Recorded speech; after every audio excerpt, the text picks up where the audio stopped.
Hey children, welcome to our channel. ఈరోజు వీడియోలో మనం 8th class maths chapter 1 rational నంబర్స్లోని ఎక్సర్సైజ్ 1.3 నుండి క్వశ్చన్ చూద్దాము. ప్రీవియస్ వీడియోలో 7th క్వశ్చన్ వరకు ఎక్స్ప్లెయిన్ చేశాను.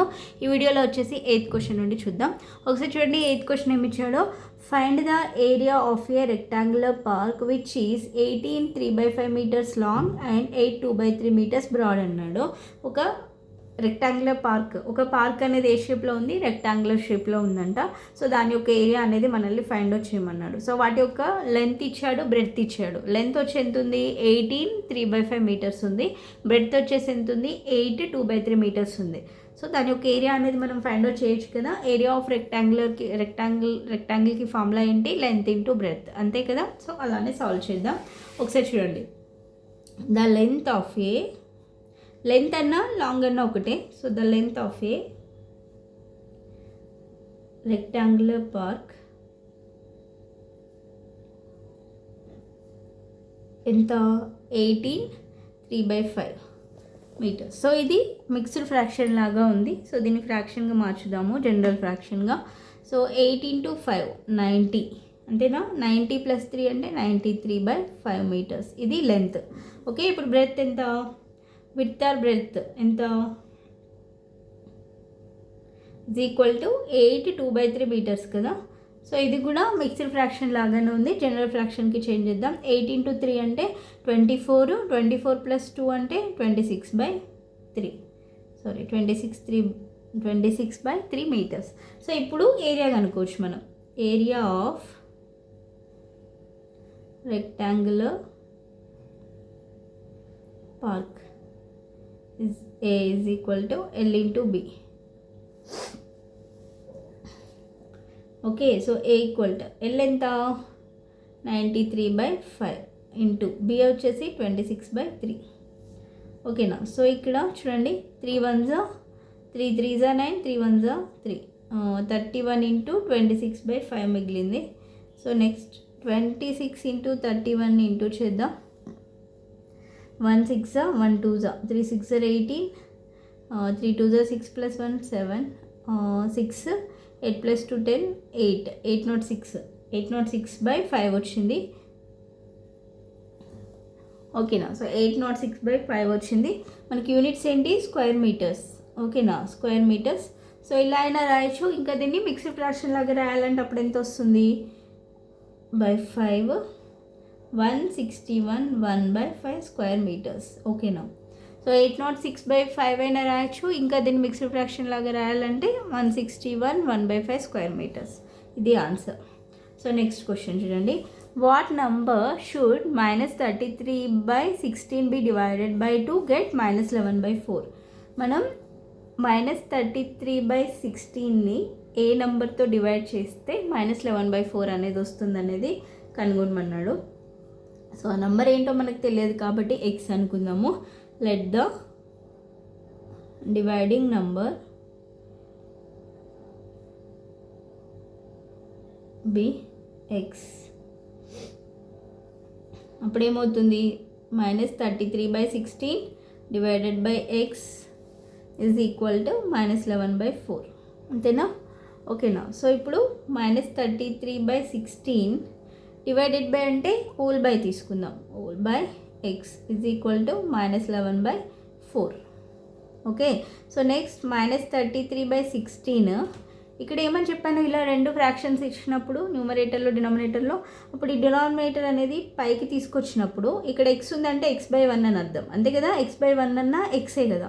సో x/1 అని అర్థం కదా. సో దీన్ని మనం పైకి తీసుకొచ్చామనుకోండి, అప్పుడు ఏమవుతుందంటే ఇక్కడ మధ్యలో బై ఉందా, అది ఇంటూ అవుతుంది. ఇంటూ అవి ఈ x/1 అనేది ఏమవుతుందంటే రెసిప్రోకల్ అవుతుంది. Reciprocal means numerator becomes denominator, denominator becomes numerator అనమాట. ఓకేనా. అంటే x/1 అనేది రివర్స్లో రాస్తాం, 1/x అవుతుంది. Okay. So 1/x is equal to -11/4. So ఏమైనా క్యాన్సిల్ అవుతాయా, ఏమి క్యాన్సిల్ అవ్వవు కదా. సో -33 into 1 అంటే -33/16x is equal to -11/4. So ఇప్పుడు మనకి కావాల్సింది ఎక్స్ కదా. సో ఎక్స్ కాబట్టి సో ఈ ఎక్స్ కాకుండా ఇప్పుడు ఓకే, సో ఇది 1 అలానే ఉంచుదాము. ఈ -33/16ని మనం రైట్ సైడ్ తీసుకొని వెళ్దాం. 1/x అలానే ఉంచి -11/4 కూడా అలానే ఉంచి -33/16ని మనము రైట్ సైడ్ తీసుకెళ్తే ఏమవుతుందంటే అప్పుడు ఇక్కడ ఇంటూ అవుతుంది కదా, ఇంటూ -33/16 ఇంటూ 1/x కదా. సో ఇటు వస్తే ఇంటూ అనేది ఏమవుతుంది, డివైడ్ అవుతుంది, అంటే మనం డినామినేటర్లోకి వస్తుంది -33/16. ఓకే, సో ఇప్పుడు దీన్ని ఏమైనా రాయొచ్చు, -11/4 అలానే ఉంటుంది. ఈ డినామినేటర్ అనేది పైకి వస్తుంది, పైకి అంటే ఇక్కడ బై ఉన్నది ఇంటూ అవుతుందని చెప్పాను కదా, ఇదేమో రివర్స్ అవుతుంది, అంటే -16/33 అవుతుంది. ఓకేనా. సో ఇప్పుడు 11 1s 11 3s 33, 4 1s 4 4s 16, అంటే అప్పుడు 1/x ఏమవుతుంది, మైనస్ ఇంటూ మైనస్ ప్లస్. ఓకేనా, ప్లస్ 4/3 అవుతుంది. ఇది 1/x మరి మనకు కావాల్సింది x కదా, x ఏమవుతుంది, 3/4 అవుతుంది. ఓకే, సో 3/4తో మనం డివైడ్ చేస్తే -11/4 వస్తుంది. సో నెక్స్ట్ క్వశ్చన్ చూడండి, 10th question. If 36 trousers of equal sizes can be stitched with 64 meters of cloth, what is the length of the cloth required for each trouser అన్నాడు. So ఒక 36 trousers stitch చేయడానికి, equal సైజ్లో 36 ట్రౌజర్స్ని stitch చేయడానికి ఎంత cloth అనేది అవసరం అవుతుంది, 64 metres తోటి 36 అనేవి ట్రౌజర్స్ స్టిచ్ చేశారంట. మరి what is the length of the cloth required for each trouser, ఒక్కొక్క ట్రౌజర్కి ఎంత క్లాత్ అనేది మనకు అవసరం అవుతుంది అనేది ఫైండ్ అవుట్ చేయాలి. సో ఇలా సాల్వ్ చేద్దాం ఒకసారి చూడండి. ఫస్ట్ వాళ్ళు ఇచ్చింది రాద్దాము. 36 trousers of equal sizes can be stitched with 64 meters of cloth. Then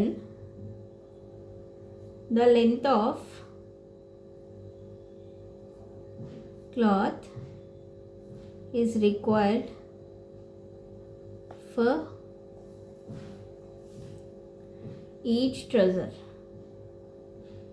ఎలా తెలుస్తుంది మనకి, ఎంతైతే క్లాత్ మనం ఇప్పుడు 36 ట్రౌజర్స్ని కుట్టడానికి ఎంతైతే క్లాత్ అవసరం అవుతుందో దాన్ని ఎన్ని ట్రౌజర్స్ స్టిచ్ చేసామో దాంతో డివైడ్ చేస్తే ఒక్క ట్రౌజర్కి ఎంత క్లాత్ అవసరం అవుతుందనేది తెలుస్తుంది. అంటే ఇప్పుడు మనం 64 మీటర్స్ ఆఫ్ క్లాత్ అనేది అవసరం పడింది. సో 64 మీటర్స్ ఆఫ్ క్లాత్ని 36 ట్రౌజర్స్తో డివైడ్ చేయాలి, అంటే 64/36 చేస్తే మనకి ఒక్క ట్రౌజర్ స్టిచ్ చేయడానికి ఎంత క్లాత్ అవసరం అవుతుంది అనేది తెలుస్తుంది. అంటే అప్పుడు ఏమవుతుంది, 64/36, 64 డివైడెడ్ బై 36 చేయాలి. ఓకే, సో క్యాన్సిల్ చేద్దాం చూడండి. 2 1s 2 8s 16, 2 3s 6, 2 2s 4, 2 9s 2 1s 2 6, ఇంకా పోతుందా, ఇంకా క్యాన్సిల్ కాదు కదా. 16/9 వచ్చింది. సో 16/9 వచ్చింది. దీన్ని మనం మిక్స్డ్ ఫ్రాక్షన్ లాగా రాయాలంటే ఎంత అవుతుంది, సో ఒకసారి చూడండి. 9 16 ఇలానే తీసుకుంటాం కదా. సో 9 1s 9, అంటే 16 - 7 అంటే ఎంత, 7 కదా, 7. అంటే ఇక్కడ మనం ఏం చేస్తామంటే ఈ 1 అనేది ఫస్ట్ ఇక్కడ రాస్తాము, రిమైండర్ వచ్చిందేమో పైన రాస్తాము, ఇక్కడ మనం దేంతో అయితే డివైడ్ చేస్తామో అది ఇక్కడ రాస్తాం. 107/9 మీటర్స్. ఓకేనా, 107/9 మీటర్స్ క్లాత్ అనేది మనకి రిక్వైర్ అవుతుంది. సో నెక్స్ట్ లాస్ట్ క్వశ్చన్ చూడండి. When the repeating decimal 10.363636 is write in the simplest fractional form in P/Q and find the sum of P+Q అన్నాడు. సో ఇక్కడ మనకి ఒక డెసిమల్ ఫామ్ ఇచ్చాడు, రిపీటింగ్ డెసిమల్ 10.363636. దాన్ని సింప్లెస్ట్ ఫ్రాక్షనల్ ఫామ్లోకి రాసి P&Q value find P+Q అని అన్నాడు. P+Q value కనుక్కోమన్నాడు. సో ఇలా చేస్తాం మనం. x = 10.363636. ఓకే, ఇది ఈక్వేషన్ నెంబర్ 1 అనుకుందాము. ఇక్కడ మనకి ఎన్ని నెంబర్స్ అనేవి రిపీట్ అవుతూ ఉన్నాయి, 2 నెంబర్స్ అనేవి రిపీట్ అవుతున్నాయి. సో అప్పుడు ఏమవుతుంది, పీరియాడిసిటీ 2 అవుతుంది, అంతేనా. సో పీరియాడిసిటీ 2 అయింది అంటే మనం ఈ ఈక్వేషన్ దేంతో మల్టిప్లై చేయాలి, 100తో మల్టిప్లై చేయాలి, అంతే కదా. So here periodicity is 2. So equation 1 should be multiplied